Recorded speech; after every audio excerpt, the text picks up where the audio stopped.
other piece I wanted to go into for you brothers and sisters out there, in response to an email I received, someone asked me, okay, if you didn't deal with the Bible, how can you just, because some people just can't receive this information out of the Bible. Why they can't, I don't understand it. Because if the Bible is dealing with all the prophecies that are happening in the earth today, and it's happening in chronological order, why wouldn't you listen to the Bible? It's accurate, it's correct, okay? Now, the other piece here is that I want to deal with is, let's deal with it from a regular layman standpoint for a second, all right? Let's deal with it from a regular, like just say, all right, I'm just a regular citizen that's trying to do my best to find out what's going on to help me in mine. All right. We look to our political structure to defend our cause within a democracy. Now listen to this clearly. This anyone that's dealing in a democracy, whether you be in the Western world or in America, listen to this clearly. You're looking to vote in a representative. Now what is a representative? That means you are trusting that a person is in position to represent your ideas, that will be there to fight for you and see things and see, look at the caution and be your voice within these political structures. That's what we look for when we vote in a political, what you would call representative or a politician. Now, I'm not saying that's wrong to have someone represent you, but let's examine the people that represent you.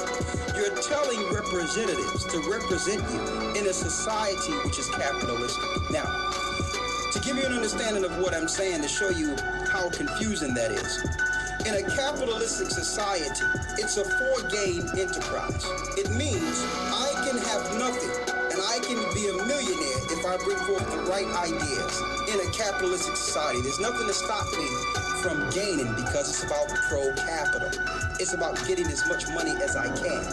So the question is, how can you have a representative represent you in a capitalistic society when what you're paying in taxes is nothing compared to what they're getting from lobbyists who are pushing the agendas of the world? An example, and I'm just going to point out any of you out there listening.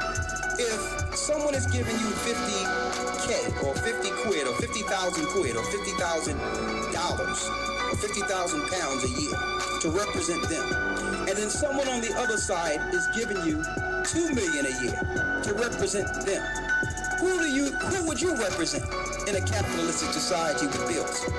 Who would you represent? So when you vote in these politicians, yes, they're going to take your taxpayers' money. You claim, well, I'm paying your salary. Listen, you're just giving them their base wage. They get the majority of their money by the lobbyists once they are voted in. That's the real job. So they're not working for you. They don't represent you. You do not pay them enough.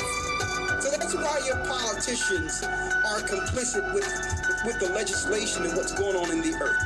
They don't represent you. They'll tell you what they need you to know every 2 years or every 4 years so they can get in position to make the real money. Every 4 years you'll hear the same thing. We have to give you better jobs. We got to start building the infrastructure. We're going to build manufacturers. We're going to give hope.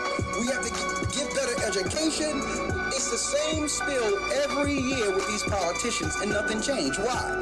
Because your taxpayer money is really nothing compared to what they get from the Zionists and the lobbyists who are paying them millions of dollars to back the New World Order's agenda. We have a text here from 997 says, even